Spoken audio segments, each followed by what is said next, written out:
যদি আমরা জাতিসংঘকে বা মায়ানমার যাই হোক না কেন, ইভেন আমি আরাকান আর্মিদের কথাও বলবো, এই যে আমাদের একটা ট্রাম্প কার্ড আছে, এটা যদি আমি ইউজ করতে না পারি তাহলে আমরা কিন্তু ট্রেন মিস করব। সুতরাং আমি মনে করি এখানে দুইটা জিনিস, এটার সাথে আসলে এমদাদ ভাই যথার্থ বলেছেন, এখানে কিন্তু প্লেয়ার অনেক, এটার সাথে জিও পলিটিক্স আমরা অলরেডি জড়িয়ে গেছি। এখন বিষয়টা হচ্ছে দেখেন যে মায়ানমারের টপ লেভেলের সচিব পর্যায়ে যখন বলল আমরা 1,80,000 রোহিঙ্গাদেরকে নিয়ে যাব, এটা কিন্তু ফার্স্ট টাইম কোনো ধরনের উচ্চ পর্যায়ে, এটা সর্ট অফ এন্ডোর্সমেন্ট, এরা সেই স্বীকার করে নিয়েছে যে এরা they are the citizen of Myanmar. এটা কিন্তু একটা বড় পাওনা। এতদিন আমরা কিন্তু ভাষা ভাষা কথা বলে লড়ছিলাম, এর বাইরে এখন যখন জাতিসংঘ বলছে, আমি এমদাদ ভাইয়ের সাথে একমত পোষণ করছি। এখন যদি আমাদের রোহিঙ্গা, এটার বিনিময়ে আমাদের রোহিঙ্গাদের স্ট্যাটাসটা কী হবে, ওদেরকে ওইখানে নিয়ে যাবে কি না। আরেকটা জিনিস আমাদের মনে রাখতে হবে, মায়ানমারের গভর্নমেন্টের সাথে কিন্তু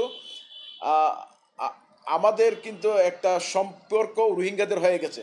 রোহিঙ্গারা দেখেন ভূরাজনীতির খেলাটা আপনি খেয়াল করেন, রোহিঙ্গার যেসব আরিসু বলেন আরসা বলেন, ওদের উচিত ছিল আরাকান, বাই ডিফল্ট ওদের উচিত ছিল যে আরাকান আর্মিদের সাথে সম্পৃক্ত হওয়া, কারণ তারা কিন্তু মায়ানমারের আর্মির দ্বারা নির্যাতিত হয়েছে। কিন্তু তারা কি করেছে, মায়ানমার আর্মিদের সাথে সম্পৃক্ত হয়ে আরাকান আর্মিদের সাথে যুদ্ধ করেছে। সুতরাং এখানে অনেক ধরনের পলিটিক্স কাজ করছে। সুতরাং আমি মনে করি যে যে সুযোগটা আমাদের আসছে, আমাদেরকে খুবই প্রফেশনালি ভূ রাজনীতির প্রেক্ষাপটটা মাথায় রেখে এটাকে একটা এনকেশ করতে হবে। এখন আমাদের যেহেতু স্থলবন্দর আছে, অন্যদিকে অন্যান্য পেসেজ আছে, তারপরও আমি বলবো যে বাংলাদেশকে আরও চিন্তা করতে হবে বোথ দ্য পার্টির সাথে consultation with Myanmar government as well as Arakan army.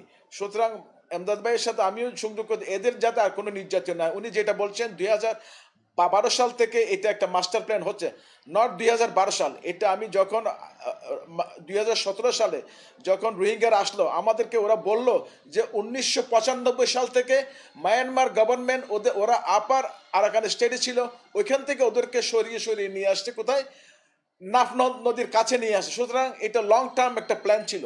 সুতরাং এগুলা সহজে কিন্তু আমরা যদি প্রফেশনালি হ্যান্ডেল করতে না পারি তাহলে আমরা আসলে মিস করব। সুতরাং আমি মনে করি এটা একটা মুখ্য সময়, যে এটা আমরা হয়তো কয়েকটা অল্টারনেটিভ যারা সিভিল সোসাইটির আছেন, এমদাদ ভাইরা আছেন, যদি সরকারকে আমরা বলি যে এটা আদার অল্টারনেটিভ কী আছে, আমরাও চাই যে মানবিক বিপর্যয় আমরাও সামিল হতে চাই।